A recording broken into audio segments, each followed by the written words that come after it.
Do you believe in fate?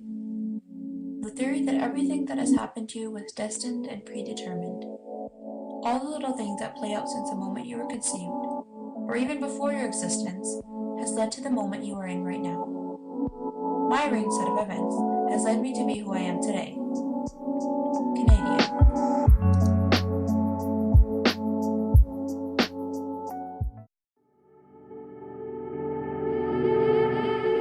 Let's go down the list of chronological events that has led me to be where I am today. Okay, not that far back. August 5th, 1947, the partition of India and Pakistan. My grandparents, both maternal and paternal, were born in India. However, it wasn't long before they moved to Pakistan due to the partition. Skip a couple years forward, and my parents were born. September 19th, 1992, my parents got married. My dad moved to Canada in hopes to pursue a high level of education and a better career. A couple of years later, my parents reunited and moved into a small apartment in Toronto. April 10th, 2001. There I was born. It wasn't long before my sister was born, and the place was becoming too crowded for the four of us. Summer of 2004. My family and I moved to a house in Aurora, and there I spent most of my childhood growing up. If you put everything into perspective, you'd see that if it wasn't for my parents moving here, to Canada, to Toronto, maybe I wouldn't be Canadian. And that makes me think, what would my life be like if I didn't grow up Canadian? When people ask about Canada, the first thing I probably tell them is about the snow and how cold it is.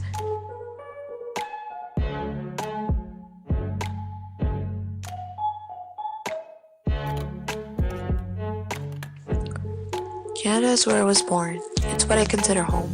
You'll probably hear this from every person that lives here, but Canada is a welcoming, multicultural country.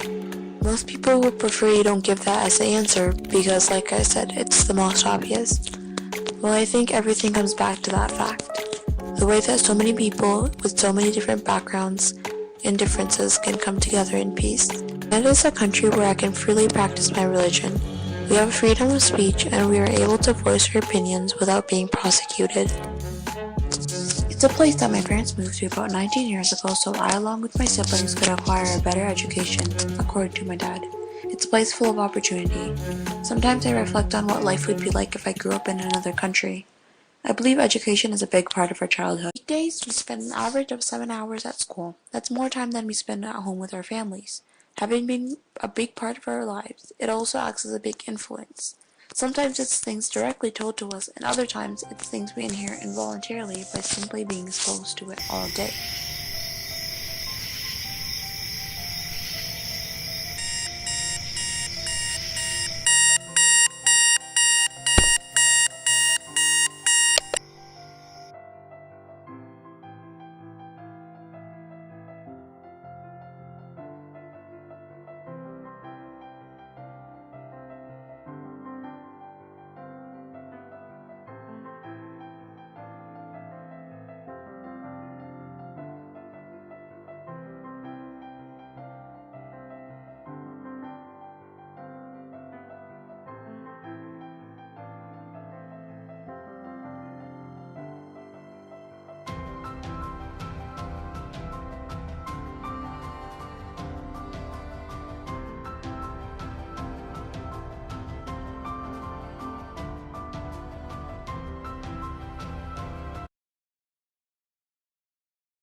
So I'd say probably family. On weekdays, school, we and spend friends. an average of 7 hours at school. That's more time than we spend at home with our families. Having been a big part of our lives, it also acts as a big influence. Sometimes it's things directly told to us, and other times it's things we inherit involuntarily by simply being exposed to it all day. Most obvious answer because it really forces you to accept responsibility, which in some ways means accepting more stress into your life. The schooling system has led us to believe that good grades are everything, Because if you don't get good grades, then you won't get into a good university, and then you won't get a good job. And of course, if you don't land yourself a well-paid job, without money you're deemed unsuccessful. How do you feel about today's schooling system? Student will never be a mark. I'm amazed by the fact that this culture is so embedded in all our student mentality. A student will be never a mark, never been, and never will be a mark, only on a mark.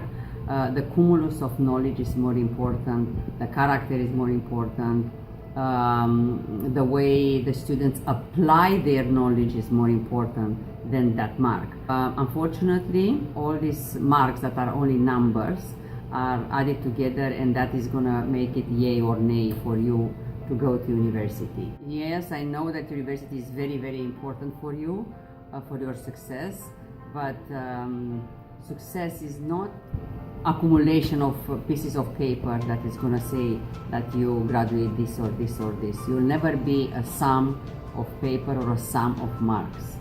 You are more than that, and that is the most important thing. And I think that we as a society and we as school boards should change completely this mentality and this approach on marking.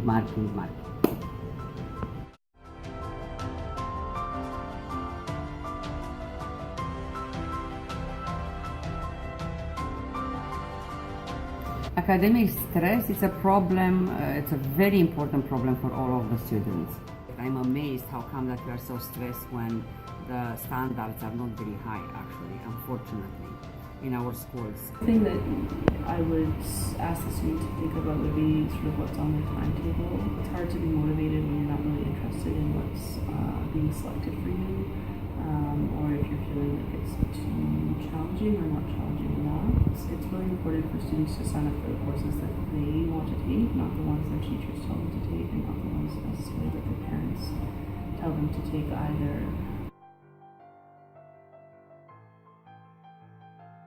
With this stress that you are overwhelmed with all this work and all the projects and everything that is expected from you, you have really to be very organized. You have really to plan your day. You have to have enough time to study, but to have enough time, equal time to relax, to sleep and enjoy the day. And then the other important thing is that you need to be able to look at the big picture and sort of say, like, what exactly are you trying to get out of school? Where do you see school sort of taking you when you're graduated, when you're out of school? When students see what the world has in store for them, that can motivate them to want to work a bit harder in school in order to achieve their goals. I suggest you to go to do more sports, yoga, read more literature.